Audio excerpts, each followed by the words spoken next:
जय हिंद दोस्तों, एक बार फिर मैं हाजिर हूं आप सभी के बीच में जावेद आलम ऑफिशियल में। जैसा कि आप देख रहे हैं हमारे साथ हैं गौरव त्रिपाठी जी। यूपीएससी 2022 बैच के आईपीएस हैं और इनकी रैंक थी 226। इनको मैं कई दिनों से देख रहा था, मतलब कि कोरोना काल के 2 साल पहले से मैं इनको देख रहा था। ये लोग 2-4 लोग थे और ये लोग यूट्यूब पर आते थे और भी प्लेटफॉर्म पे आते थे और बच्चों की तैयारी के बारे में कुछ ये लोग गाइडेंस दिया करते थे। तो एज ए कंपटीटर, मतलब कि एज ए स्टूडेंट मैं भी बच्चों की तैयारी करवा रहा था, वही मैं देख रहा था। इनको बहुत दिनों से मैं नोटिस कर रहा था, अपनी भी तैयारी मैं कर रहा था और बच्चों की भी तैयारी मैं साथ साथ में वहाँ पे देख रहा था। इन लोगों को मैं देख रहा था कि ये लोग भी कैसे बच्चों को क्या करते हैं, मैनेज करते हैं, बच्चों को क्या करते हैं, मोटिवेट करते हैं और बच्चों को अच्छी गाइडेंस देते हैं। कई दिन से मन था कि मुलाकात हो पाए, लेकिन इसी बीच सर का सिलेक्शन भी हुआ और बतौर आईपीएस अभी ये है, अभी तो यूएल पे हैं, अभी छुट्टी पे हैं, मतलब कि अभी इन्होंने ज्वाइन नहीं किया हुआ है। आईपीएस में इनका सिलेक्शन हुआ और इनका जो बूम हुआ उसके बाद वो किसी से छुपा नहीं है।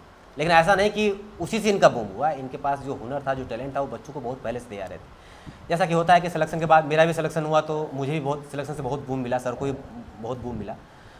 तो सर से बात करने का बहुत मन था, तो मैंने सोचा कि क्यों ना सर से मिला जाए। तो मैंने सर को फ़ोन किया, नंबर तो मिल ही जाता है जैसा कि आप सबको पता है, तो नंबर तो मिल जाता है। मैंने सर को फ़ोन किया तो सर काफ़ी हम्बल थे और सर ने कहा आइए हमारे यहाँ, हम लोग बैठ के बात करेंगे। तो आज हम लोग बात करेंगे, तो ज़्यादा समय वेस्ट नहीं करेंगे। मुझे लगता है कि मुझे इंट्रो में ज़्यादा समय हो गया, बस 1 मिनट मैं भी बोलना चाहूँगा। मैं भी बस एक बार रिक्वेस्ट है जावेद भाई। तो जावेद भाई को भी मैं बहुत समय से जान रहा था और काफ़ी, मतलब सबसे बड़ी बात है इनका जो सैकड़ा पति वाला था वो मैंने देखा था। तो मैंने एक बार वीडियो पे इनको शायद भूल गए होंगे, कमेंट भी किया था कि कभी सैकड़ा पति पे मुझे भी बुलाइए। लेकिन हुआ ये कि चूंकि जैसे इस फील्ड में, एजुकेशन वाली फील्ड में 2019 से था, वही जब मैंने पहली बार यूपीएससी का मेंस लिखा था, सेकंड बार, तो फिर मेरे पास कुछ करने को नहीं था, तो मैं इस फील्ड में आ गया था। किसको पता था अचानक से कोई व्यक्ति आईपीएस बन जाएगा, सिलेक्शन हो जाएगा। तो ठीक है, अब स्टार्ट है। चलिए ठीक है। तो ये तो बात इन्होंने कहा, बहुत ही हम्बल है सर, जैसा मैंने पहले बताया। तो सर ये बात बताइए कि तैयारी, जो यूपीएससी की जो जर्नी होती है, काफ़ी लंबी जर्नी होती है। बहुत लोग बच्चे तैयारी करते हैं, कई लोग बीच में क्या करते हैं, इसको क्विट कर जाते हैं। आपको कभी ऐसा लगा कि क्विट कर देना चाहिए? मैंने एक बार कर दिया था क्विट। 20 वाले में, जैसे 19 का जो मेरा एग्ज़ाम था वो मेरा बेस्ट अटेम्प्ट था। अच्छा। 19 के एग्ज़ाम मैंने अपना, मतलब मुझे ऐसा लग रहा था कि मेरी अंडर 50 रैंक है। बहुत बढ़िया मेंस गया था, सारे पेपर बहुत अच्छे गए थे, प्रिपरेशन बहुत एफर्ट लगा के किया था। तो उस बार रिजल्ट नहीं आया। रिजल्ट नहीं आया तो मैंने ये सोचा कि हो सकता है इंटरव्यू नंबर कम मिले होंगे। ये मैंने मान लिया कि इंटरव्यू नंबर कम मिले होंगे, बहुत ज़्यादा कम मिले होंगे, और हो सकता है इस वजह से 2-4 नंबर से सिलेक्शन रुका होगा। ठीक है, फिर मैंने तैयारी उस साल जारी रखी। तो 20 का प्री देने के बाद जब रिजल्ट आया 19 के मार्कशीट, तो मार्कशीट में देखा कि 17 नंबर से रुका था सिलेक्शन। इंटरव्यू नंबर कम मिले थे, साथ में ऑप्शनल में 200 ही मिले थे नंबर। ऑप्शनल क्या था उसमें? जियोग्राफी था। जियोग्राफी था, अच्छा ठीक है। अब 200 नंबर मिले तो मैंने सोचा कि यार अच्छा, मैं 20 का मेंस दे रहा था, सोचिए प्री हो गया था, प्री बहुत अच्छा हो गया था, मेंस दे रहा था। प्री और मेंस के बीच में मुझे ये लगा कि अब क्विट कर देना चाहिए भाई, मेरे बस की नहीं, क्योंकि इतना मेहनत करने के बाद अब क्या होगा। अच्छा, ऑप्शनल भी नहीं चेंज कर सकते भाई, प्री दे चुके हैं। तो उस बार ऐसे रैंडम दिया। और सबसे बड़ी बात है कि लोन वोन भी था, जैसे आईआईटी रुड़की से पास आउट था मैं, तो एजुकेशन लोन भी ले रखा था। तो मुझे लगा कि यार अब कुछ कमाने के लिए भी करना पड़ेगा। वो बैंक वाले बार बार परेशान करते हैं और सबसे बड़ी बात है उनकी यही नौकरी है। तो बार बार लोन के पैसे रिकवरी के लिए कॉल करते थे, परेशान करते थे। तो मैंने कहा कि अब कुछ करते हैं, तो वही यूपीएससी हिंदी स्टार्ट की थी और क्विट कर दिया था। फिर 21 का अटेंड मैंने नहीं दिया, फिर मैंने ब्रेक ले लिया कि अब क्विट कर दूंगा, नहीं दूंगा।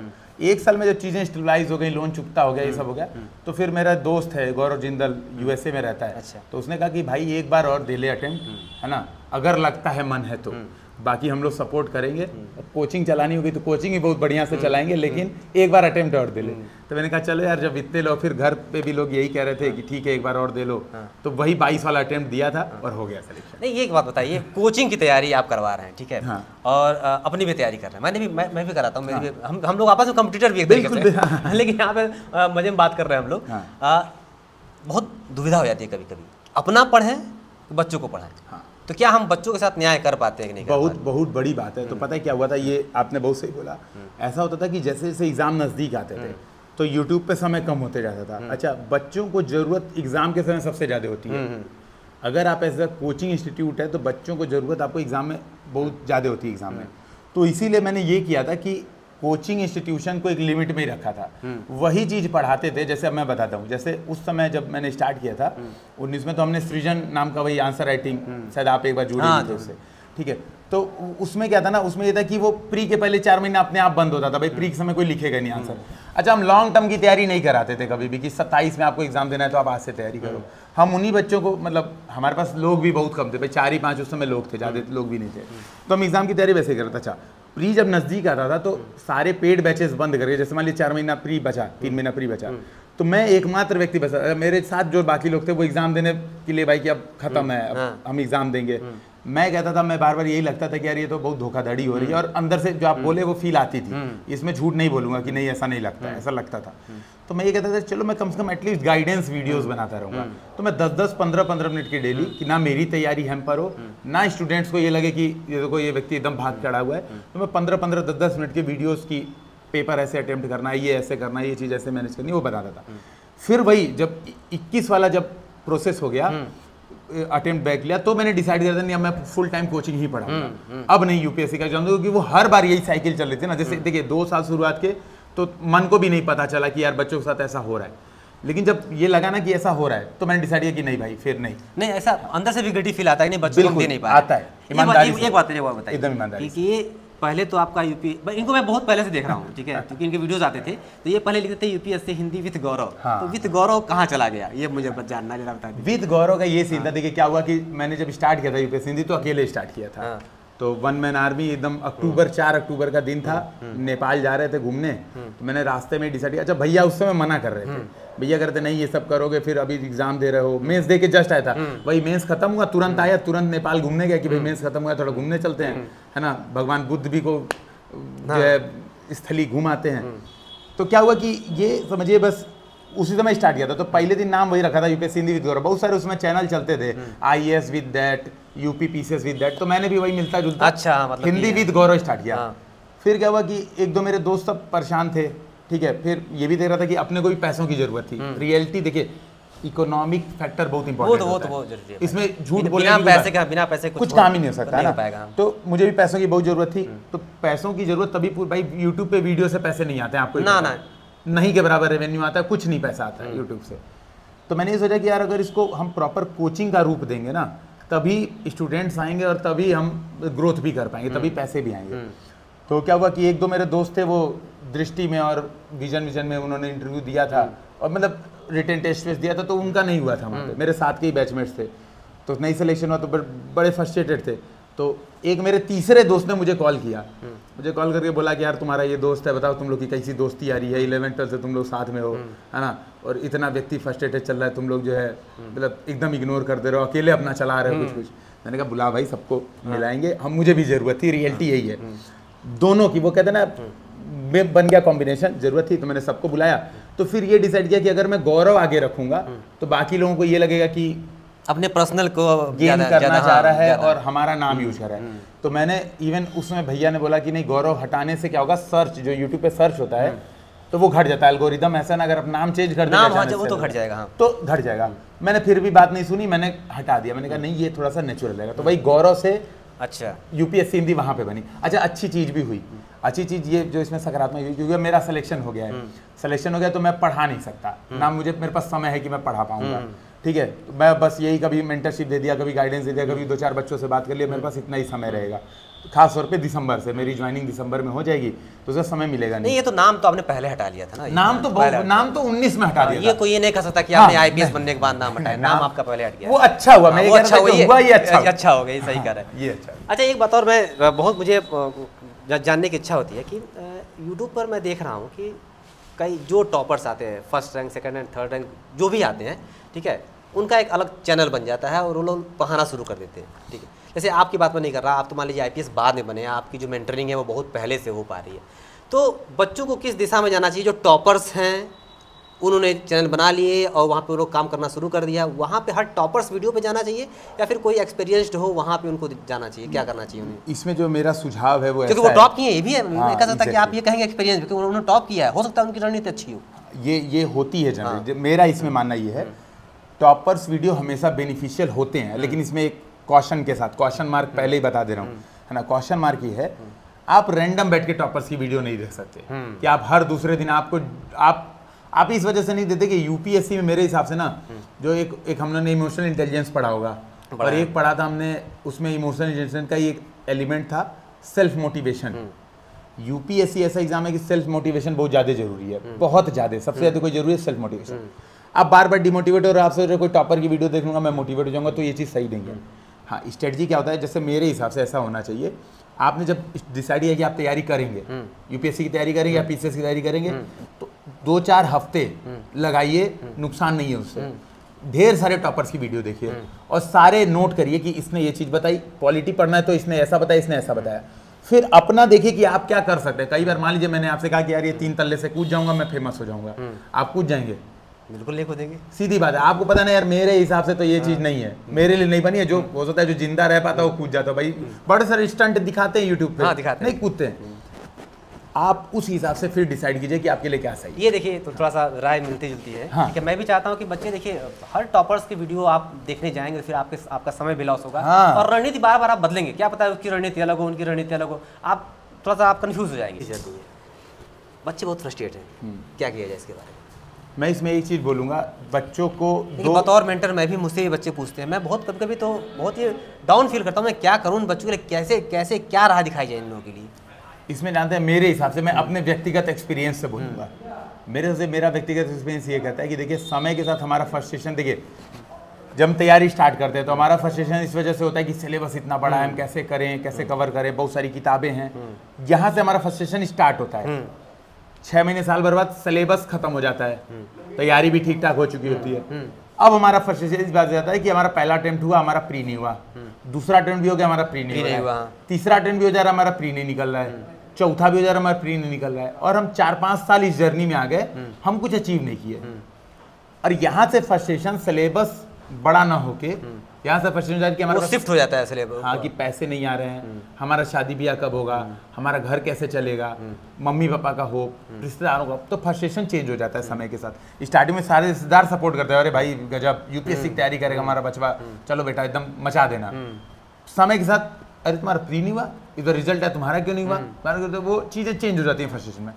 मेरा ये मानना है कि जब आप तैयारी स्टार्ट कीजिए और 1-1.5 साल, इसीलिए मैं कह रहा हूँ यूपीएससी के लिए 16 महीने लगभग मुझे लगे थे सिलेबस कंप्लीट करने में। 16 महीने मुझे लगे थे, 16 महीने। तो इसलिए मैं सबको 16 महीने बोलता हूँ, क्योंकि मैंने माना कि मेरा कंप्लीट हो गया तो सबका हो सकता है। तो 16 महीने मुझे लगे थे सिलेबस कंप्लीट करने में। तो एक बार 16 महीने कंप्लीट करके सिलेबस और एग्जाम अपने पूरे दम के साथ दीजिए, फिर नहीं निकलता, मान लीजिए हम 2 केस होता है, या तो निकल गया तो बहुत बढ़िया, खत्म, बवाले खत्म, फ्रस्ट्रेशन का आएगा फिर, और नहीं निकलता है तो फिर मेरे हिसाब से कोई नौकरी कीजिए, साथ में तब तैयारी कीजिए। क्यों? अच्छा, अटेम्प्ट ड्रॉप करके नौकरी करें पहले?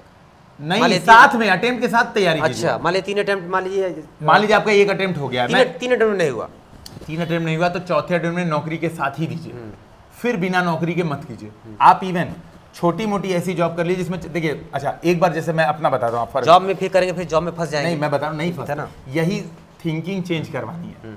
मैं आपको एक एग्जांपल बताता हूँ, अब समझिएगा फंसने वाली बात। जैसे मान लीजिए मैंने एग्जाम दिया, अटेम्प्ट पूरे मनोयोग से पहला अटेम्प्ट दिया, बिना कोई जॉब किए, बिना वो किए, फुल टाइम प्रिपरेशन के साथ एग्जाम दे लिया, सिलेबस मेरा कंप्लीट हो चुका है, ठीक, मैंने एग्जाम दिया। एग्जाम लक का फैक्टर होता है, आपको ही पता है, प्री निकलना नहीं निकलना, पढ़ाई तो होता ही है भाई।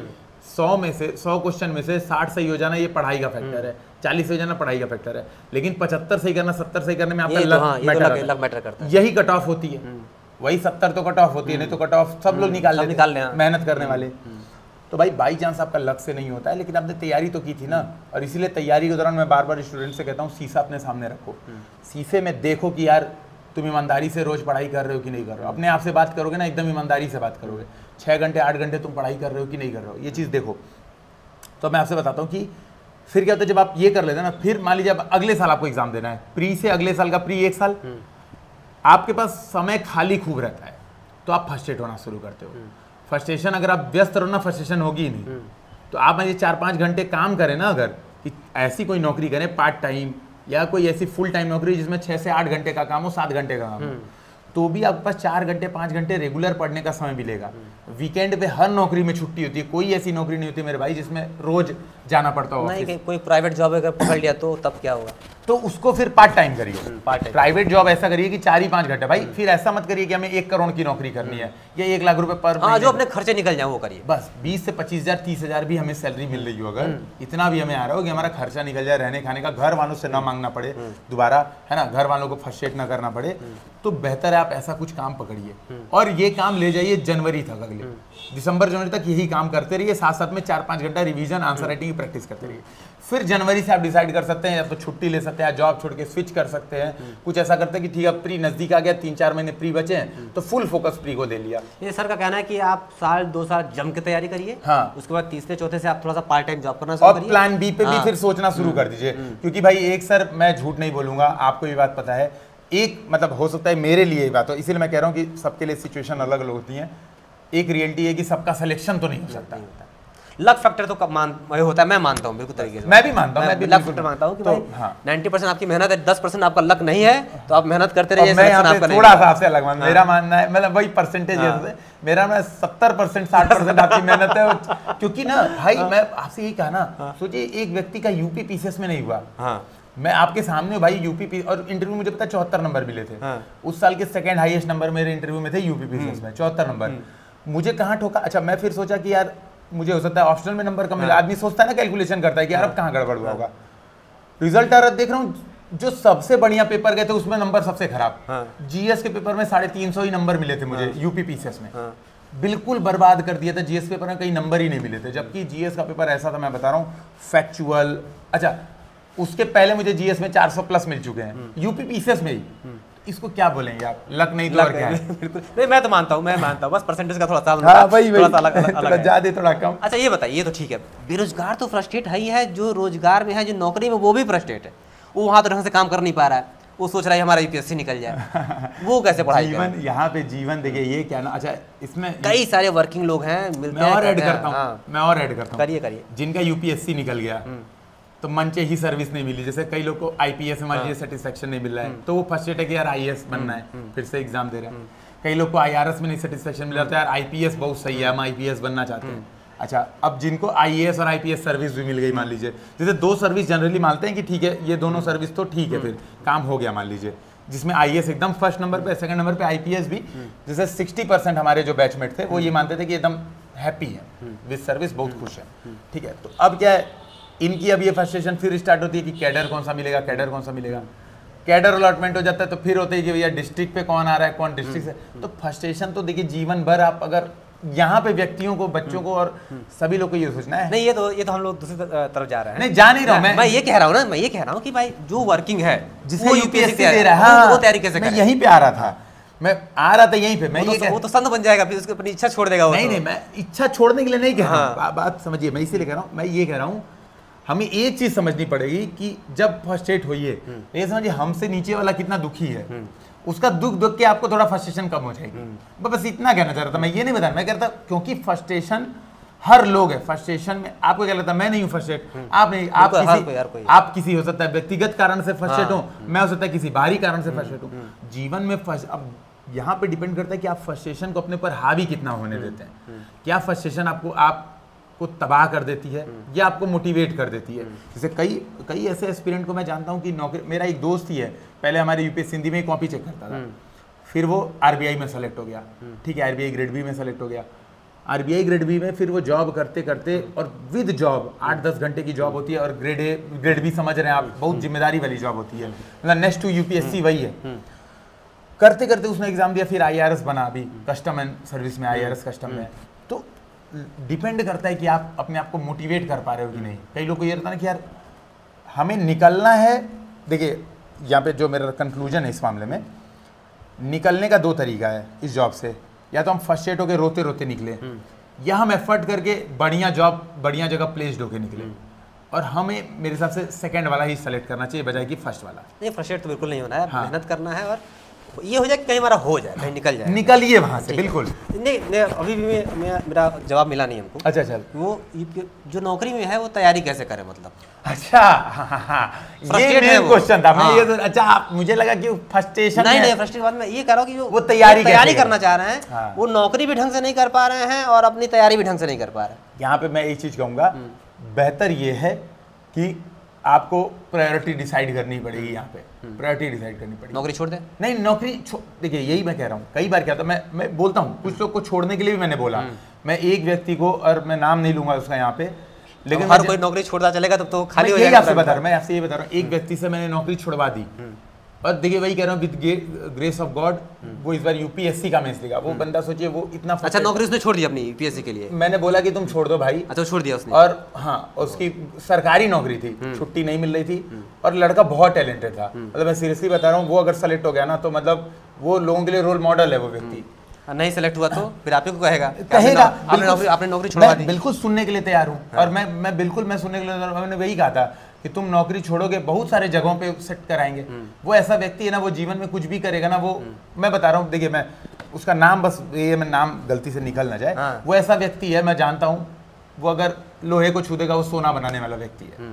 तो वो कुछ भी करेगा, क्योंकि मैंने उसके अंदर जुनून देखा। मैं आपसे बता रहा हूँ, 2 एग्जाम्पल के साथ बता रहा हूँ, नौकरी छोड़ना वर्सेस नहीं छोड़ना।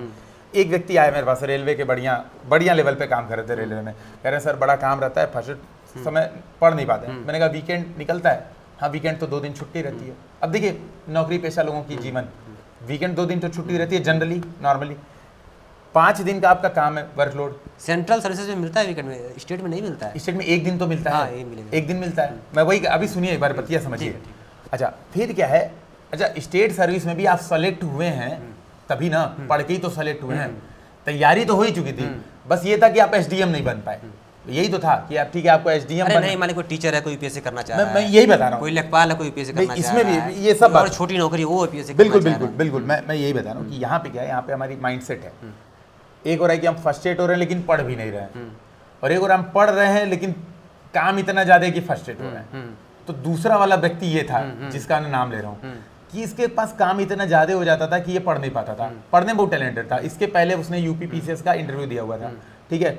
तो आया तो मैंने कहा भाई तुमको ना, उस समय मैंने कहा कि भाई तुमको ना मैं गारंटी दे रहा हूँ, तो कहीं ना कहीं रोजगार दिलवा दूंगा, तुम बस इस बार फिर यूपी पीसीएस सही से दो। और छुट्टी नहीं मिल रही है उसको, वही छुट्टी नहीं मिल रही थी, सरकारी विभाग में कहाँ छुट्टी मिलती है इतनी आसानी से। तो मैंने कहा तुम एक काम करो, तुम इस्तीफा दे दो।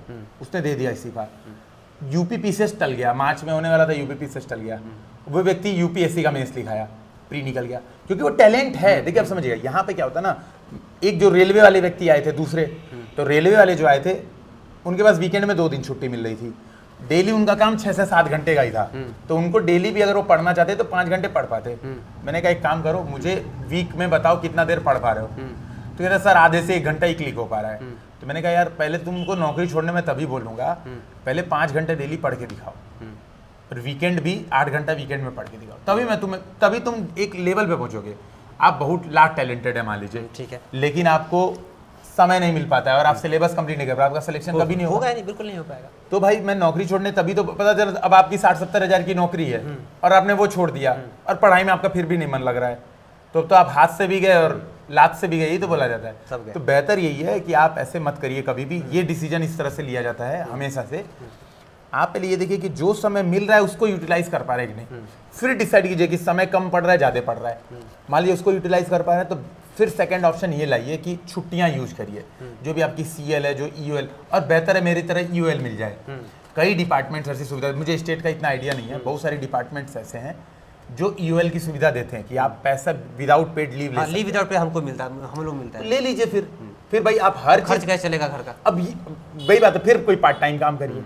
अब यहीं पे देखिए यही बात है, हर चीज लीव विदाउट पे लेके हम कोई पार्ट टाइम जॉब भी नहीं कर सकते हो, सरकारी नियम ऐसा होता है। मैं यही, आप ये बताइए, मान लीजिए कि 8 घंटे की कोई जॉब कर रहा है, मान लीजिए 8 घंटे की कोई जॉब कर रहा है, इसकी 8 घंटे की जॉब के बाद जो समय मिल रहा है वो किस तरह यूटिलाइज करे उसको, पहले मैं इसमें ये कहूँगा फिर क्या घंटे निकाले पढ़ने के लिए। पढ़ने के लिए अगर 3-4 घंटे भी निकल जा रहा है, 4 घंटे तो काम बन सकता है। 4 घंटे यूपीएससी आराम से। सुनिए बता रहा हूँ कैसे, इसमें मैं फिर वही कह रहा हूँ, एग्जाम के पहले तो आपको छुट्टी लेनी ही पड़ेगी, वो तो लेना पड़ेगा, वो ले लेगा। प्री के पहले आपको लेना ही पड़ेगा, आप चाहे बहाना करके लीजिए, प्री के पहले 1 महीना और मेंस 2 महीना, प्री के पहले 2 महीना, और प्री अगर बढ़िया हो गया तो पूरा मेंस भी, फिर चाहे लीव विदाउट पे, मेडिकल सब लगा दीजिए आप। मैं वही कह रहा हूँ, मैं यही बात समझा रहा हूँ कि वो 5 महीने अगर आप मान लीजिए आप नौकरी कर रहे हैं, सपोज आपकी मान लीजिए सैलरी 60,000 है, 70,000, 80,000 सैलरी है, आप उसमें से कुछ पैसा उन समय के लिए बचा के रखिए, जो नौकरी कर रहा होगा। भाई आपको प्री प्लान करना पड़ेगा कि भाई मुझे इस समय ये काम करना है, ये पैसा रखो, हाँ, ये आएगा तो इतनी छुट्टी लूंगा, ये आऊंगा तो उतनी छुट्टी लूंगा। अच्छा डेली कंटिन्यूअस के साथ पढ़ते जाइए, 4 घंटे का ही बना के रखा है, छुट्टी आएगा तो ये कवर करेंगे। हाँ, आप और दूसरी बात है अपनी पोस्टिंग अगर हो पाए तो ऐसी जगह पे करें जहाँ पे वर्कलोड थोड़ा कम हो।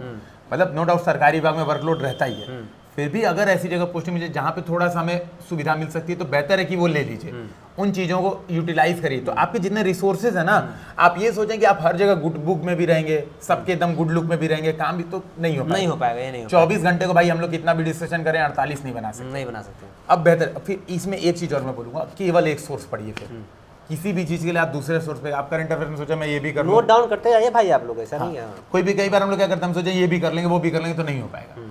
तीसरी चीज, टेस्ट प्रॉपर सॉल्व कीजिए, ढेर सारे प्रैक्टिस पे ज्यादा समय दीजिए, पढ़ने पे कम।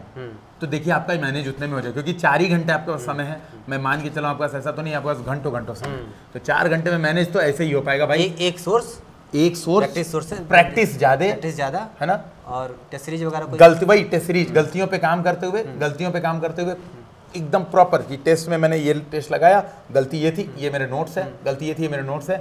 तो फोकस फिर प्रैक्टिस पे। देखिए 4 घंटे आप हैं, लेकिन 4 घंटे मतलब चिंतन प्रक्रिया में 24 घंटे रहने पड़ेंगे। और हम लोग पता है क्या करते हैं, अब मैं आपसे बता रहा हूँ, होता ये है, देखिए जो नौकरी पेशा लोग हैं, मैं मतलब शिकायत नहीं कर रहा हूँ मैं, लेकिन नॉर्मली ऐसे करते हैं ना भाई, जब मेरे पास 4 घंटा समय मिला तो हम ये 4 घंटे नहीं पढ़ते हैं, हम फ्रस्ट्रेट होते हैं कि हमको 8 घंटा नहीं मिल पा रहा। ये मैं यही कहना चाह रहा था कि आप मेरे साथ ये ऐसा हो चुका है मेरे साथ। मुझे भी ज्यादा समय लग गया निकलने में, ठीक है, तो मैं ज्यादा पढ़ने के लिए परेशान होता था। हाँ, जो समय है उसमें भी ध्यान न देकर भाई ये पढ़ना है, ये पढ़ लेते हैं। ये मैं कहना चाह रहा था, आप भी एक एग्जांपल है, मैं यही कहना चाह रहा था कि देखिए ये बात समझिए, मेरे साथ ये बहुत अच्छा था। तो जब मैं बता रहा हूँ, मैं कोचिंग जब यूपीएससी दी, अच्छा आप लोग खुद भी जब काम करते हो आपको लगता होगा, जब आपका भी सिलेक्शन नहीं हुआ था, आप उसके पहले से बहुत ज़्यादा, मतलब आप तो बहुत फेमस वैसे भी रहे हैं, तो ये बात पता चलती होगी कि अपना काम करने में ज़्यादा समय लगता है।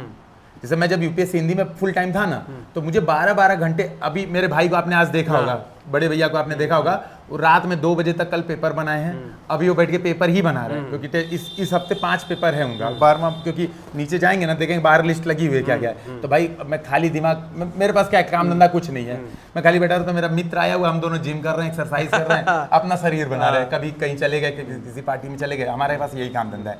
तो मैं यही कह रहा हूँ, पता है उस समय जब मैं 10-10, 12-12 घंटे काम करता था, तो जो समय मिलता था मैं उसमें पढ़ लेता था बस, क्योंकि मुझे पता था कि ये चीजें एक बार कंप्लीट मैं सिलेबस कर चुका हूँ, बहुत फ्रस्ट्रेट होने की जरूरत नहीं है। देखो नौकरी पेशा में जो लोग भी है वीडियो देख रहे हैं भाई, ध्यान दो, फोकस्ड रहो।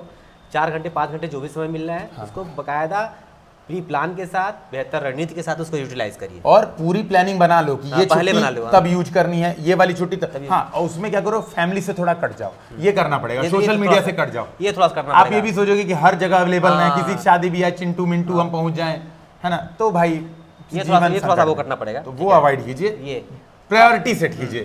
ठीक है, अब थोड़ा सा हम जल्दी बात कर लेते हैं। जो हमारे जो यूपीएससी के पेपर्स हैं, ठीक है, जो जीएस के पेपर हैं, ऐसे हैं, और जो मेंस की बात मैं कर रहा हूँ, ठीक है, इस पे थोड़ा सा इसमें मैं एक चीज़ बोलूँगा। देखिए क्या होता है ना कि हमारे यूपीएससी का पेपर जो जब होता है तो ऐसा होता है, पहले दिन ऐसे, फिर 1 2 3 4, फिर होता है गैप, फिर होता है ऑप्शनल, ये होता है। इसमें से एक चीज़ का पैटर्न मेरे हिसाब से थोड़ा उल्टा है, मेरे हिसाब से ऐसे सबसे लास्ट में कराना चाहिए था यूपीएससी को। क्यों, ऐसा मेरा मानना है, ऐसे ऐसा पेपर होता है कि 1 2 3 4 पढ़ लो, ऐसे अपने आप वो तो आते आते तैयार हो जाता है, तैयार अपने आप हो गया। बस ऐसे में क्या करना था, 1 2 3 4 की पढ़ाई प्लस फ्लो प्लस कुछ कोटेशन, यही ऐसे की तैयारी होती है। और ऑप्शनल की तैयारी तो बहुत अच्छा। जीएस 1 2 3 4 क्या होता है, मेन रिसोर्स होता है जिसमें हमें पढ़ना होता है। इसमें मेरा एक सजेशन ये रहेगा कि भैया केवल एक सोर्स, यहाँ फिर से बोलूँगा, हम लोग क्या करते हैं ना भाई, अच्छा ये मैंने गलती खुद की थी जब मैं, अच्छा बताइए, लोग घटना चक्र लेते हैं, लोग घटना चक्र पढ़ते हैं, क्या मतलब क्या? मैं यूपी पीसीएस वाला मैं बता रहा हूँ, थोड़ा मैं एक बार ओवरऑल इसको बता दूं। यूपीएससी की बात कर लें हम लोग, हाँ थोड़ा फिर इसको बता दूं। हाँ, तो मैं बता, जैसे क्या हुआ ना, जब मैं आईटी रुड़की में था तो मुझे एक जनी ने गाइड किया, उनका प्री निकला हुआ था, उन्होंने गाइड किया, तो उन्होंने बेसिकली आईटी रुड़की में वही एमटेक पीएचडी वाले बहुत सारे स्टूडेंट थे जो एमटेक पीएचडी में इनरोल कराते थे कि कुछ पैसा मिलता रहे, स्कॉलरशिप, और हम फोकस करके यूपीएससी की तैयारी करें। तो उन लोग से मैंने पूछा तो वो कहते थे कि यार सेकंड एआरसी की रिपोर्ट बहुत जरूरी है। अच्छा, मैंने क्या किया, मैंने हर काम छोड़ के 4000 पन्ने की डाउनलोड की, इतनी मोटी किताब से सेकंड एआरसी की मैंने ऑनलाइन डाउनलोड कर ली। 1500 पेज की रिपोर्ट है, कोई रिपोर्ट 250 पेज की, पढ़ने शुरू किया, 3 महीने लग गया मुझे, एक साइड से पढ़ा, दूसरे साइड से भूल गया। अरे उसकी जो सार आती है दृष्टि वाली, वो भी 300-400 पेज, वो भी पढ़ नहीं पढ़ पाएगा आदमी, नहीं पढ़ पाएगा। अब मैंने कहा यार ये तो ऐसे तो मैं प्रिपरेशन ही नहीं कर पाऊंगा। तो एक चीज मुझे एनालाइज हुई कि यार देखो, यूपीएससी पीसीएस में ज्यादातर बच्चे इस वजह से फेल होते हैं, हम बहुत ब्रॉड स्पेक्ट्रम लेके चलते हैं, हमें अपना स्पेक्ट्रम एकदम नैरो नैरो नैरो नैरो करते हुए छोटा करना है। जितना नैरो स्पेक्ट्रम करेंगे सिलेक्शन के चांसेस उतने ज़्यादा बढ़ जाएंगे। अब ये नैरो कैसे करना है, तो पहली चीज़ केवल एक सोर्स, हर ज़्यादा भागने की जरूरत नहीं है, कतई दूसरा सोर्स पढ़ना ही नहीं है। मतलब ये एकदम कसम लिख लेना है कि कसम खा रहा हूँ, अगर स्पेक्ट्रम पढ़ूंगा तो नितिन ये कौन सा विपिन चंद्रा नहीं पढ़ूंगा, विपिन चंद्रा पढ़ूंगा तो स्पेक्ट्रम नहीं पढ़ूंगा, ये लिख देना। अगर महेश वर्णमाल पढ़ूंगा तो ये नहीं पढ़ूंगा, ये पढ़ा तो महेश वर्णमाल नहीं पढ़ूंगा, अगर रमेश सिंह पढ़ा तो कोई और किताब नहीं पढ़ूंगा, कोई और किताब पढ़ा तो रमेश सिंह नहीं पढ़ूंगा। Clear cut. लोग क्या करते हैं, कोचिंग का मटेरियल, बेसिक किताबें, एनसीईआरटी। अच्छा मैं ये नहीं समझ पाता हूँ, कोचिंग वाले वही कॉपी पेस्ट करके देते हैं, वही पढ़ोगे किताब में, वही पढ़ोगे वहाँ पे। इतना सब इकट्ठा कर लेकिन बच्चे पता है क्या करते हैं, बच्चे वो भी पढ़ते हैं, ये भी दोनों पढ़ते हैं, इसलिए कुछ समझ आया होता है। स्पेक्ट्रम बहुत ब्रॉड कर लेते हैं। आप नैरो करते जाइए।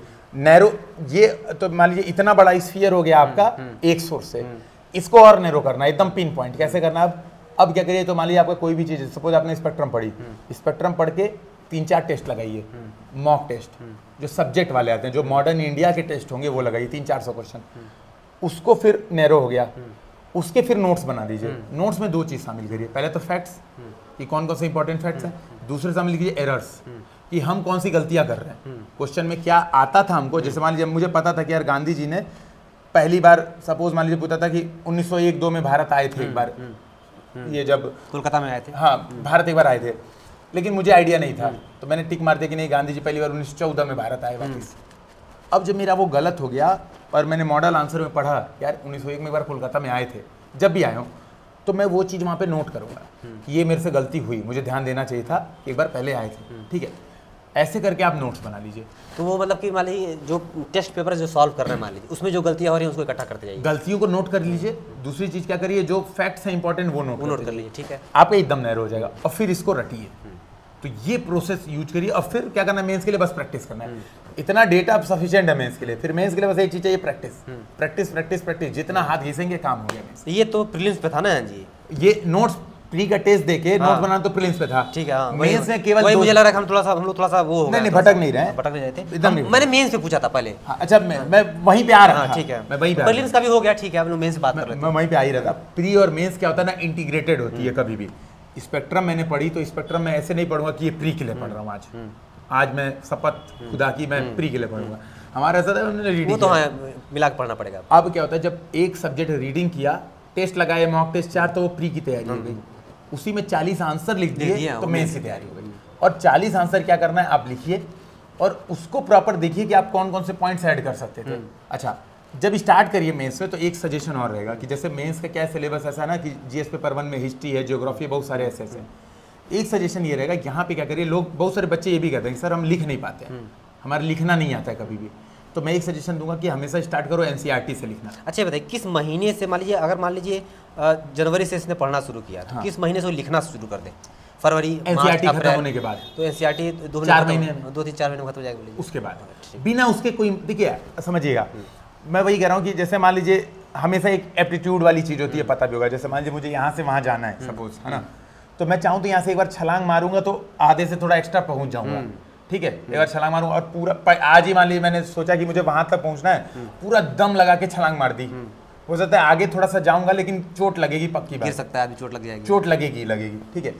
बेहतर ये कि स्टार्टिंग में अपने आप को आंको कि मैं यहाँ से इतना कूदूं, फिर थोड़ा देखो अरे और दम लगाने पे वहां तक जा रहा हूँ। जैसे मैं जिम करता हूँ तो मैं वहां से बहुत कुछ सीखता हूँ, यही मैं भी सीख रहा हूँ कि मैं 10 किलो उठाते, अगले दिन 12 उठाएंगे, फिर 15 उठाएंगे, अचानक नहीं उठाना, अच्छा इंजरी हो जाए, इंजरी यही मैं काम कर रहा हूँ। आप जिम वाला बताइए, यही से मैं यही एग्जांपल यहाँ पे बता रहा हूँ, जिम वाला ही। तो हम लोग वही गलती करते थे, हम क्या करते हैं ना, डे 1 पे जोश, अच्छा जोश लगा देंगे पूरा। अब मान लीजिए ना कोचिंग ज्वाइन कर लिया, अब कोचिंग में क्या होता है ना, कई बार डे 1 पे आंसर राइटिंग बता ये है जी, वो बच्चों को एकदम अलग दुनिया। अब बच्चों को ये लगता है कि आज आंसर राइटिंग से, अच्छा कोचिंग, अच्छा बैठा कराते भी है, मैंने देखा है, चलो आज आंसर राइटिंग का क्वेश्चन वहाँ दे देंगे, बच्चा वही क्लास में लिख रहा है और जमा कराएंगे, कॉपी चेक करेंगे, उसके बाद जीवन में नहीं कराएंगे, वही पहला और आखिरी दिन होता है आंसर राइटिंग का, क्योंकि पहले दिन ही बच्चे को इतना मोटिवेट कर देते हैं। आज क्या करते हैं, मैं जब जैसे मैं 1 महीना किया था ना मैंने कोचिंग में, नाम नहीं लूंगा कोचिंग, लेकिन मैंने 1 महीना कोचिंग जाके किया था, आईआईटी रुड़की में पढ़ता था। तो देखिए मैंने भाई आपसे बोला भी कि समय का यूटिलाइजेशन करिए। मैं आईआईटी रुड़की में पढ़ता था, बीच में 2 महीने का मेरी गर्मी की छुट्टी होती थी, तो मैं गोरखपुर आते ही मैंने ज्वाइन कर ली थी कोचिंग कि 2 महीना कोचिंग करूंगा, तो 1 ही महीना किया, फिर फर्स्ट एड हो गया कोचिंग में। तो पहले दिन जब गया ना तो उन्होंने राइटिंग स्पीड चेक कराई, बोल के लिखवाए, अच्छा, फिर कई बच्चों घोषित कर दिया कि तुम तो आईएएस हो, वो बेचारे आज तक उनका प्री भी नहीं निकला। बच्चों को, क्योंकि उनको एडमिशन लेना होता है, हमारा काम ये नहीं है भाई, हमारा काम है बच्चों को मेंटर करना। हमें गलत बोलने से ऐसा नहीं है कि बच्चे पैसा दे देंगे या कुछ हो जाए, हमें ये सबसे मतलब है नहीं। तो मैं यही कर रहा हूँ। तो उसमें क्या है ना, अच्छी बात ये रही कि मैं इस बाकामे में बहका नहीं, क्योंकि मुझे IIT की तैयारी का अनुभव था। जब IIT की तैयारी करते थे तो उसका एक्सपीरियंस था, वो भी कॉम्पिटिटिव एग्जाम था। इंडिया का ज्यादा टफ एग्जाम IIT JEE है, जो विश्व के टॉप 3 एग्जाम है। सेकंड नंबर पे IIT JEE, थर्ड नंबर पे UPSC। अच्छा, हाँ, थर्ड नंबर पे UPSC है। तो ये चलिए एक जानकारी दे दिया मैंने। तो ये क्या है ना बेसिकली, तो IIT का एक्सपीरियंस मेरे लिए यहाँ पे काम है। मैंने डायरेक्ट नहीं छलांग मारी, मैंने कहा यार नहीं, पहले NCERT पढ़ूंगा, बेस आ जाएगा, फिर क्वेश्चन भी NCERT के लगाऊंगा। बहुत अच्छे हैं पीछे वाले, जो पीछे बहुत बढ़िया क्वेश्चन है। NCERT के पीछे जो क्वेश्चंस हैं, मैं बहुत लिखता था, मजा आता था। अरे वो अब नहीं आया तो देख के लिखिए, क्या दिक्कत है? करना ही यही है, स्टार्टिंग में देख के ही लिखिए, देख के लिखिए। अच्छा ये बताइए, इसमें मैं बहुत कई बार एग्जांपल यही देता हूँ। हम पैदा होते हैं जब छोटे बच्चे, अब हमें तो नहीं पता हम पैदा हुए थे तो कैसे थे, लेकिन जो छोटे बच्चे हमें दिखते हैं, तो आप जब भी जाएंगे छोटे बच्चे से मिलने, 1 महीने का हुआ रहेगा तो बोलेगा पापा, वो किसी को देख के पापा पापा या मम्मा मम्मा यही करेगा, दोनों में से उसने रटा है मम्मी पापा के बोल बोल के कि पापा पापा, उसको 2 ही शब्द रटा है। जैसे से वो बड़ा होता है तो उसको पता चलता नहीं ये पापा थे, ये मामा थे, ये चाचा थे, उसको समय के साथ पता चलता है। UPSC की तैयारी में हम क्या करते हैं, पहले दिन ही चाचा नाना सबको पहचानने लगते हैं, वही गड़बड़ हो जाता है। आप पहले दिन रट के करने की कोशिश कीजिए, पहले दिन देख के। देखिए अनुभव है, देखिए सीखिए, सुनिए, एक्सपीरियंस है, वही मैं कह रहा हूँ। जितनी मेरी ऑडियंस है सुनिए ध्यान से। तो ये देख के करिए, फिर आपको एक्सपीरियंस आएगा, फिर लगेगा कि अब बिना देखे, तब आप है ना गाड़ी भी चलाने जाते हैं तो पहले किसी को बैठा के चलाते हैं कि थोड़ा तुम बता दो भाई, ये नहीं कि सीधे उड़ा दिया ले भाई 2-4। लेकिन एक बात हो, मैंने जिम से एक चीज और भी सीखी है कि मेंटरिंग का बहुत अच्छा है जी। जैसे मान लीजिए हम अगर 15 किलो वेट या 20 किलो वेट उठा रहे हैं, हमसे नहीं उठ रहा है, एक हाथ आके वो एक उंगली लगा देता है ना, वो 15 किलो उठा लेता है, चाहे 20 किलो 50 किलो जितना भी उठा लेता है, वो सही तरीका तो बताता है कि कैसे उठाना है। हाथ ऐसे नहीं, ऐसे होना मेंटर का भी है, वजन आपको उठाना है, पढ़ना आपको ही है, लेकिन एक मेंटर एक थोड़ा सा खड़ा हो जाएगा आपके साथ, तो मुझे लगता है बच्चे यही गड़बड़ करते हैं। बच्चे सोचते हैं कि सारा काम मेंटर कर दे, हमें ना। हाँ, ये देखिए, अब वजन हमारा कर, वजन हमारा ये संभव नहीं हो पाएगा, ये नहीं। तो ये वो सपोर्ट, हम लोग केवल देखिए, हम लोग केवल गाइडेंस ना, आपके पास इतना समय ना मेरे पास भी इतना समय है, और नहीं तो यार सब लोग नहीं पढ़ाते। जितने लोग मैं देख रहा हूँ नौकरी में, किसी के पास समय नहीं मिला, किसी के पास समय नहीं है, कोई समय नहीं भाई, और आदमी अपनी नौकरी करेगा फ्री में। करना आपको खुद से है, आपके साथ कोई अगर खड़ा है तो ये मत समझिए कि सारा काम वही करेगा, करना आपको। और उसके प्रति मैं यही कहूंगा, मैं इसीलिए बार बार उसके प्रति थोड़ा ग्रेटिट्यूड भी जरूरत है। मेरे बहुत, मैं बता रहा हूँ, बहुत खास मित्र हैं, SDM साहब हैं, ठीक है, बहुत खास मित्र हैं। तो क्या हुआ कि बेचारे, मैं देखा था, मैं खुद देखा हूँ उनको, इसीलिए मैं कह रहा हूँ, वो व्यक्ति ऐसा व्यक्ति था, उसको 1 रुपये पैसे की कोई चाह नहीं है, किसी बच्चे से कभी ना पैसा लिया ना कभी डिमांड किया, और वो व्यक्ति रात में 3-3 बजे तक बच्चों को रिप्लाई कर रहा है, अननोन बच्चों को पूछो सर मेज के नोट्स कैसे बनाए, तो नोट्स 3, वो व्यक्ति अपना नींद छोड़ के बच्चों को रिप्लाई कर रहा है इंस्टाग्राम पे, टेलीग्राम पे, कि बच्चों की हेल्प करे, होना चाहिए। तो फिर पता है बच्चे एक दिन कुछ कमेंट उल्टा सीधा कर दिए, 2-4 होते हैं फ्रस्ट्रेटेड लोग, वो चाहते भी हैं कि यार कोई फ्री में गाइड दे रहा है, एक है जो पैसा लेके लाखों रुपए लेके, और एक व्यक्ति जो फ्री में गाइड दे रहा है। तो बच्चों को उन लोग को भी लगता है, जिनका दुकान बंद होती है उनको भी तो ये लगता है कि यार देखो हमारी दुकान बंद हो रही है। अब वो क्या हुआ क्या नहीं हुआ, उसके लोग लगे जबरदस्ती फ्रस्ट्रेट करने, तो उसने क्या किया, अपना चैनल बोला आप किसी को गाइड नहीं करूंगा। नुकसान किसका हुआ? नुकसान तो बच्चों का हुआ। Gratitude is the first thing यार। हम किसी से, मैं तो भाई जितने टीचर से मैंने एक चीज भी सीखी है ना, मैं उसको जरूर ग्रेटिट्यूड देता हूं, सर आपने ये आपके हैं, सब जरूरी है। तो थोड़ा सा हम लोग थोड़ा सा वीडियो लंबा हो रहा है, 1 2 3 4 में हम लोग बात कर रहे थे, जो हमारा क्या कहते हैं कि GS हमारा मेंस वाला है, ठीक है। तो कुछ बुक वगैरह बताएंगे क्या आप? मैं बुक के लिए यही कहूँगा, कोई भी एक बुक, और कोई भी, जब मैं कोई भी कह रहा हूँ ना, तो इसमें ये भी कह रहा हूँ कि अगर आप कोचिंग के मटेरियल ही फॉलो करना चाहते हैं तो आप किसी भी कोचिंग का एक मटेरियल ले आइए, किसी का भी, जो, क्योंकि आपने ही बोला ये बात कि सारे कोचिंग वाले किताबें तो छापते हैं, किताबें छापते हैं जी, तो आप या तो किताब उठा ली, और बेसिक किताबें सबकी लिस्ट होती है, जैसे मॉडर्न इंडिया के लिए कहीं मिल जाएगा, वो रैंडम सर्च करने में मिल जाएगा। मैं सोचता था बुक लिस्ट लोग लेके आते हैं, वही किताब बताते हैं, वो कहीं मिल जाएगा, कहीं भी मिल जाएगा, समय बर्बाद क्यों किया जाए बच्चों का फिर से। अच्छा, ये लास्ट में इसका आता है एस्से। एस्से तो ये चारों से ही आपका कंफर्म हो जाएगा, 4 अगर पेपर आपका तैयार है तो आपका एस्से आपका हो जाएगा। बस ऐड करना है 2 चीजें एस्से में अलग होती हैं GS में। जैसे GS में जब हम आंसर लिखते हैं, मान लीजिए GS में अगर प्रश्न आता है सत्य यथार्थ है, यथार्थी सत्य है, सपोज GS पेपर 4 में एक क्वेश्चन आ गया, तो हमने क्या किया, हमने 1 2 3 4 पॉइंट लिख दिया। पॉइंट नंबर 1 हमारे जीवन में ये प्रभाव, पॉइंट नंबर 2 व्यक्तिगत रूप से ऐसा है, पॉइंट नंबर 2 ऐतिहासिक रूप से हमें दिखा जो हम किताबें पढ़ते हैं वही तो यथार्थ है। भाई हो सकता है किताब किसने लिखी हो, कहा भी जाता है विजेताओं ने किताब लिखी है, हारे हुए लोगों ने कभी किताबें नहीं लिखी।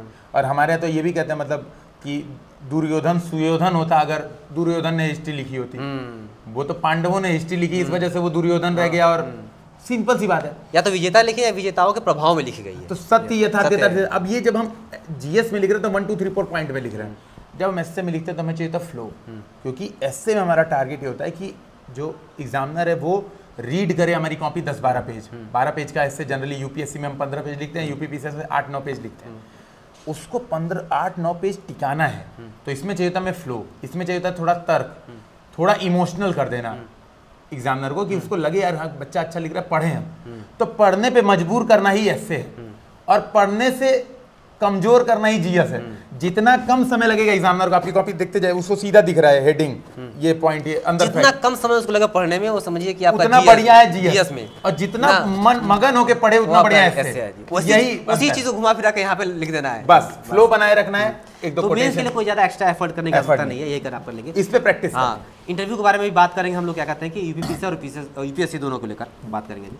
सर ये तो हो गया, मान लीजिए अपना यूपीएससी के बच्चे देख रहे हैं, अभी जो माहौल इधर जो चल रहा है वो यूपीपीसीएस और बीपीएससी, इसको लेकर बहुत माहौल बना हुआ है, क्योंकि प्रीलिम्स इसके नज़दीक है, सामने जस्ट है जी। तो यूपीपीसीएस के लिए हम बीपीएससी के बारे में बात करेंगे, पहले यूपीपीसीएस थोड़ा बता दीजिए क्या करें बच्चे 2 महीने में। मैं एक चीज़ ये कहूँगा, 2 महीने में देखिए, एक चीज़ मैं मान के चलूँ कि अब अगर आप 2 महीने की बात कर रहे हैं तो हम देखिए हम सीरियस एस्पिरेंट्स की समझ रहे हैं। अगर कोई अब आपसे मेरे से ये कहे सर 2 महीने में क्या करें कि 0 से बन जाए, मैं पर्सनली हाथ जोड़ के विनती, भाई मेरे पास कोई दवा नहीं है, नहीं तो मैं वो दवा 50 लाख रुपए में बेचता, लोग खरीदते। सही बात, ठीक है, मेरे पास ऐसी कोई दवा नहीं है। मैं उन बच्चों को ही इस समय गाइड कर पाऊंगा जो बच्चे साल भर एफर्ट किए हैं या कुछ पढ़े हो यानी, हाँ एनसीईआरटी वगैरह वाला सिलेबस कंप्लीट हो जिनका, देख रखा है, वो ऐसा कर सकते हैं। पहली बात, अनसर्टेनिटी में एकदम मत रहिए कि एग्जाम टलेगा नहीं टलेगा, जब भी होगा एग्जाम होगा। पहली बात, इस फ्रस्ट्रेशन में रहिए मत। दूसरी चीज़ यहाँ पे मैं एक सजेशन दूंगा कि आप क्या करिए, इस समय एरर्स पे काम कीजिए। 2-3 चीज़ें जो हम लास्ट में देखते हैं, जैसे कई बार क्या होता है ना, बच्चा एग्जाम के एक दिन पहले खोजता है कि कितने क्वेश्चन अटेम्प्ट करे। ये वो समय है जब आप डिसाइड कर लीजिए कि मुझे इतना क्वेश्चन अटेम्प्ट करना है एग्जाम में। ये वो समय है जब आपको डिसाइड करना है यार कट ऑफ हर साल लगभग 92 क्वेश्चन 90 क्वेश्चन यही कट ऑफ जाता है, तो 90-92 से हम कितना अभी कम है, क्या करेंगे कि वो 90-92 पहुंच जाए। जैसे कई सारे एस्पिरेंट होते हैं 85 पहुंच गए, 80 पहुंच गए, चेक करना है कि यार वो 90-92 पहुंचने के लिए हम क्या एरर कर रहे हैं। एरर्स पे काम करना भी जरूरी है, बजाय कि एकदम होल न्यू थिंग पढ़ना। गलतियां पकड़ लेंगे तो कई सारे सवाल तो सही हो जाएंगे, ऐसे सही हो जाएंगे, सिंपल। अच्छा, एक चीज और मैं सजेशन दूंगा, इस समय लो हैंगिंग फ्रूट्स पे ज्यादा काम कीजिए। एक किताब में पढ़ रहा था, सुंजू की वो है द आर्ट ऑफ वॉर, उसमें पहला चैप्टर था लेइंग प्लान, तीसरा चैप्टर है ये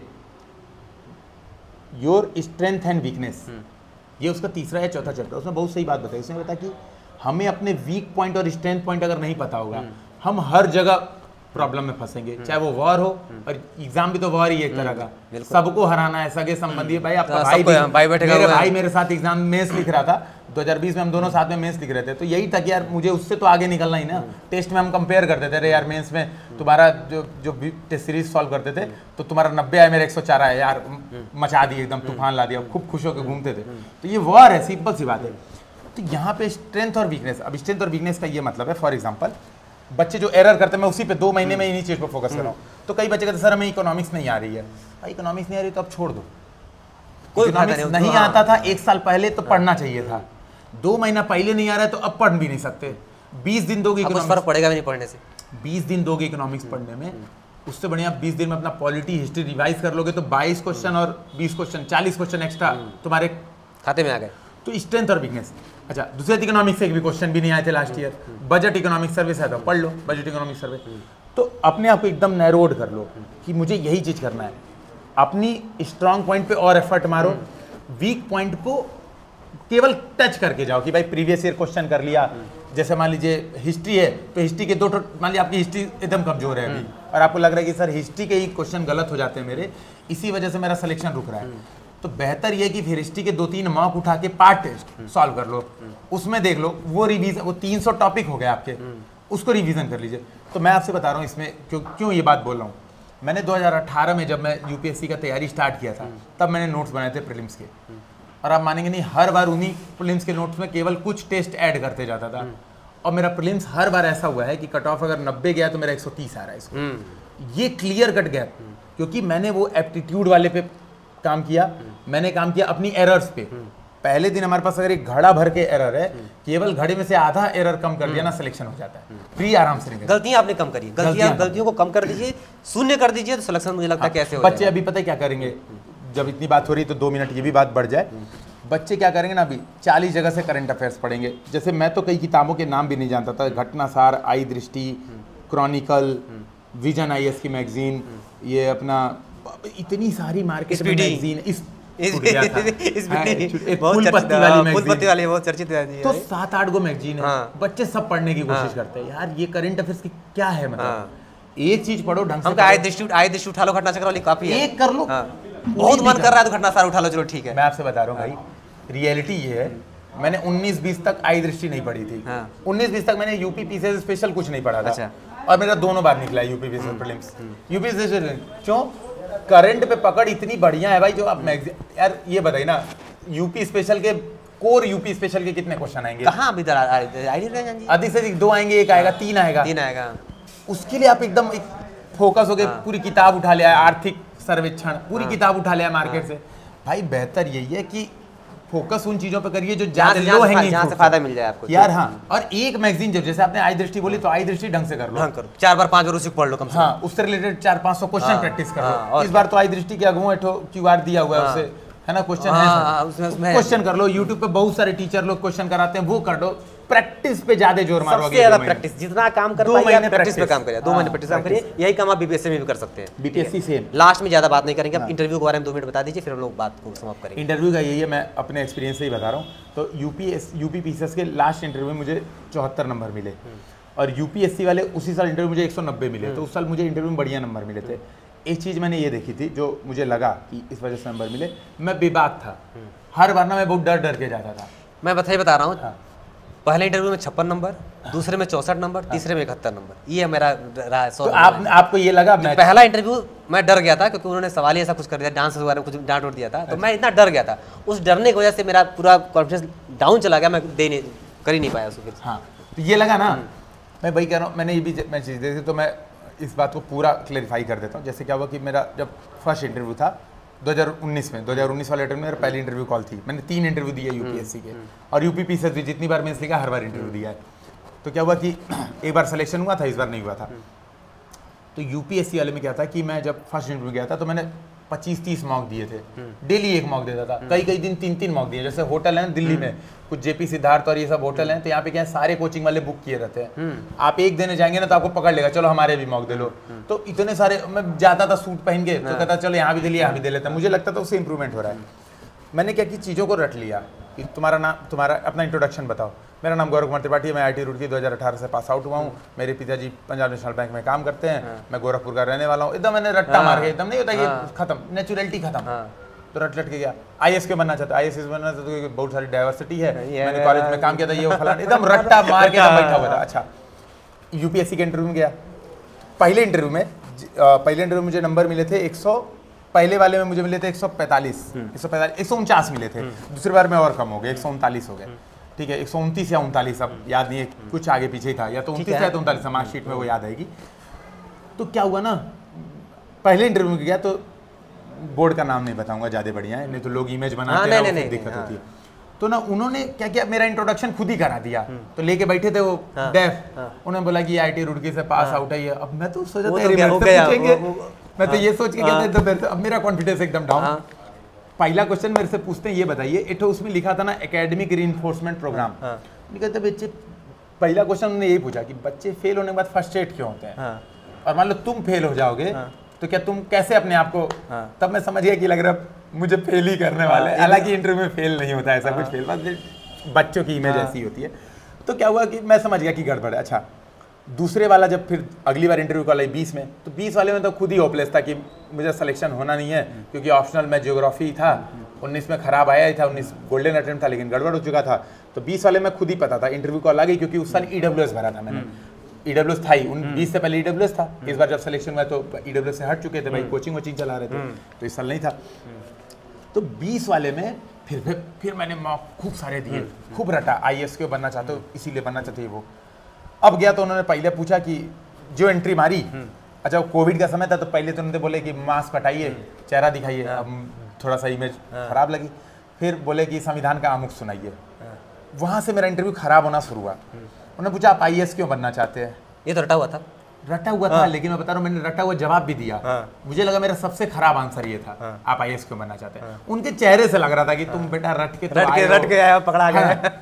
फिर मैंने क्या किया, इस वाले इंटरव्यू में मेरे साथ अच्छी बात ये हुई, इस वाले में मैंने कसम खाई थी कि मैं ये झूठ नहीं बोलूंगा कि मैं IAS क्यों बनना चाहता हूँ। मैं ईमानदारी से बोलूंगा कि मैडम मुझे पता नहीं है सर, जो भी वहाँ पे बैठा रहेगा बोर्ड मेंबर, जिसने भी ये क्वेश्चन पूछा मैं उसको संबोधित करके यही कहूँ। मैं एकदम इस बार शपथ लेके गया था। और इस बार पता मैंने इंटरव्यू की कोई प्रिपरेशन नहीं की थी। घर पे भैया और छोटे भाई के साथ इस बार केवल एक मॉक इंटरव्यू दृष्टि में दिया था, बस यही मेरा मॉक। एक दूसरा विजन में 2 मॉक इंटरव्यू दिए थे और कोई कोचिंग वाले के पास मेरा मॉक इंटरव्यू नहीं होगा। 2 मॉक इंटरव्यू मैंने दिए थे, वो भी लास्ट समय एकदम जाके ऐसे रैंडम भैया और छोटे भाई के साथ बैठता था। ये लोग कैमरा ऑन करते थे, हम लोग ये देखते थे डिलीवरी कैसी हो रही है, बातचीत कैसा कर पा रहा हूँ, खुद ऑब्जर्व करते थे। और सोचिए मैं कोई मॉक इंटरव्यू नहीं, कोई अलग से प्रिपरेशन नहीं, केवल ये क्या कहते हैं इंडियन एक्सप्रेस न्यूज़ पढ़ के केवल जाता था, है ना। फिर गया जिस दिन इंटरव्यू के दिन, तो वहाँ पे देख रहा हूँ एक स्टूडेंट रट रहा है क ख ग घ, हिंदी साहित्य वाला, वो व्याकरण रट रहा है। मैं देख के मैंने कहा यार ये तो बड़ा गड़बड़ है, मैं तो कुछ आता ही नहीं है व्याकरण।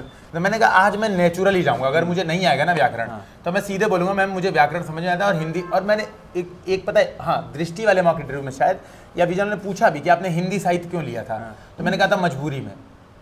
मैंने कहा था मेरा कोई इंटरेस्ट नहीं है, मुझे बस सिलेक्शन लेना है, इस वजह से मैंने हिंदी साहित्य ऑप्शन लिया था, मेरा कोई इंटरेस्ट नहीं था।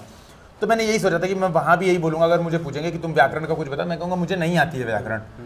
अच्छा गया मैं, और मैं ये सोच के गया था अगर मुझसे पूछेंगे कि IAS क्यों बनना चाहते हो, तो मैं यही बोलूँगा मेरी दुकान थी, न्यूज़पेपर में आता था, मैं देख के केवल मोटिवेट, उन लोग बहुत फेमस होते थे IAS लोग, नहीं रिजल्ट आया तो फर्स्ट रैंक एकदम स्टार बन गया, तो मुझे वो देख के मजा आता था। बस इसलिए मैंने सोचा तैयारी करने का।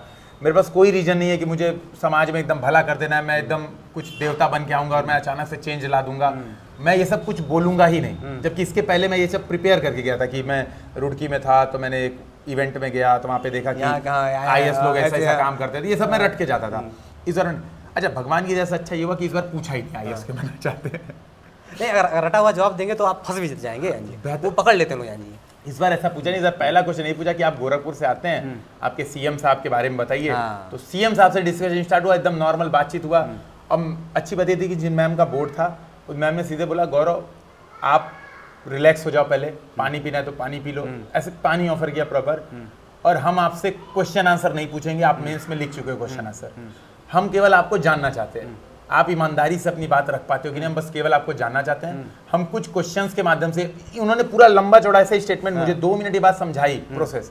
उन्होंने बोला हम ये प्रोसेस देखेंगे, जो क्वेश्चन आपको नहीं आएगा आप बिल्कुल मना कर देना कि मैम मुझे या सर मुझे नहीं आता है, आपके उसमें कोई इंपैक्ट नहीं पड़ेगा। तो उन्होंने मुझे बहुत ही कॉन्फिडेंस, तो मुझे उस समय लगा ना कि यार इस बार मेरा अटेम्प्ट ही है सिलेक्शन होने के लिए। तो वो इंटरव्यू की शुरुआत ही ऐसे हुई थी कि अटेम्प्ट। अच्छा एक चीज गड़बड़ और बता देता हूँ, जो बहुत उसके बिना इंटरव्यू का एक्सपीरियंस अधूरा होता है। तो 2 बार इंटरव्यू मैंने दिए थे UPSC के। सोशल मीडिया पे फेमस होने की चाह बहुत रहती थी हमेशा से, ये हमेशा से रही है, अब खत्म हो गई है, झूठ नहीं बोलूंगा, तो शुरुआत में हमेशा से रही है। तो इंटरव्यू देते बाहर में जो रिपोर्टर लोग बैठे रहते हैं ना, उनको मैं खूब इंटरव्यू देता था, खूब भर के इंटरव्यू दिए मैंने, मतलब हर चैनल पे आप देखेंगे बहुत सारे चैनल पे इंटरव्यू दिए। इस बार क्या था ना, इस बार अच्छा एक चीज और हुई थी। अच्छा उससे मेरा थोड़ा कॉन्फिडेंस हिल भी जाता था। क्यों? तो मान लो मैंने XYZ के बोर्ड में इंटरव्यू दिया, बाहर जाके वो बात बता दी सबसे, अब लोग हल्ला मचाते थे ये बोर्ड तो नंबर ही नहीं देता है, ये बोर्ड तो ऐसा कर देता है, ये बोर्ड तो वैसा कर देता है। इस बार UPSC ने क्या किया था, सबको भगा दिया था, कोई वहाँ पे इंटरव्यू लेने वाला बैठा ही नहीं था। अंदर आके हम लोग से बोल दिए थे सीधे सीधे कि कोई इंटरव्यू देगा नहीं, क्योंकि आप लोग क्या करते हो बोर्ड के, और बोर्ड प्रेशराइज होता है इससे बोर्ड को लगता है कि कुछ गड़बड़ ना हो जाए, तो आप लोग कोई इंटरव्यू नहीं देगा बाहर जाके इस बारे में कि अंदर क्या हो रहा है, क्या चल रहा है, आप लोग अपने पे काम पे ध्यान, क्योंकि हमारी भी नज़र है। तो ये चीज़ बिल्कुल गोपनीयता, परीक्षा की गोपनीयता समझौता हो जाएगा।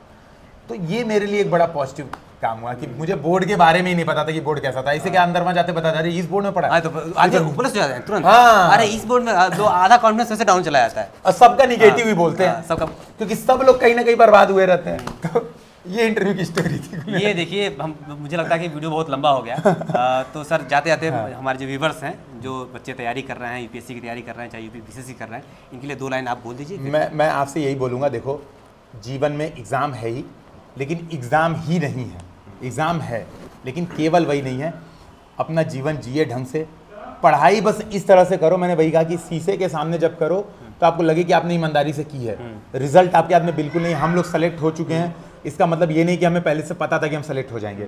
आज हम लोग कोई आइडिया नहीं था selection आज हम लोग 1.5-2 घंटे बात कर रहे थे, इसके पहले भी मैं यही कह रहा था यार पता नहीं कैसे सिलेक्शन हो गया। मेरा यही बार बार रिएक्शन था कि यार पता नहीं कैसे हो गया। बेहतर यही है कि आप अपना एफर्ट दीजिए, जो कर सकते हैं वो कीजिए, अपना 100% देने पे कोशिश कीजिए, अपना बेस्ट देंगे, जो आपके लिए बेस्ट होगा आपके साथ वही होगा। यही बातों के साथ चलिए ठीक है।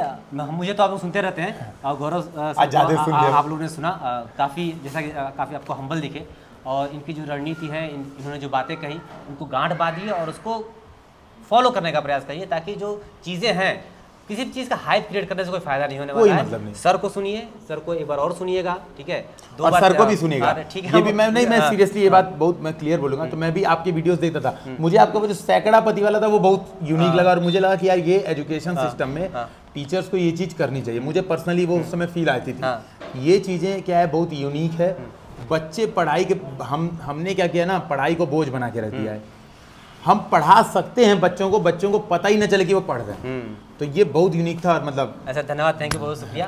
देखिए कुछ क्रिएटिव करने का प्रयास किया जाता है। बहुत बढ़िया। सर से मैं एक बार और आऊँगा मिलने। अभी सर का स्टूडियो बहुत अच्छा बन रहा है, वो स्टूडियो बन जाएगा तो उस स्टूडियो में जब शूट करेंगे तो और अच्छा आएगा। सर से एक बार मिलेंगे। बिल्कुल। चैनल में बने रहिए। जय हिंद, जय भारत। जय हिंद।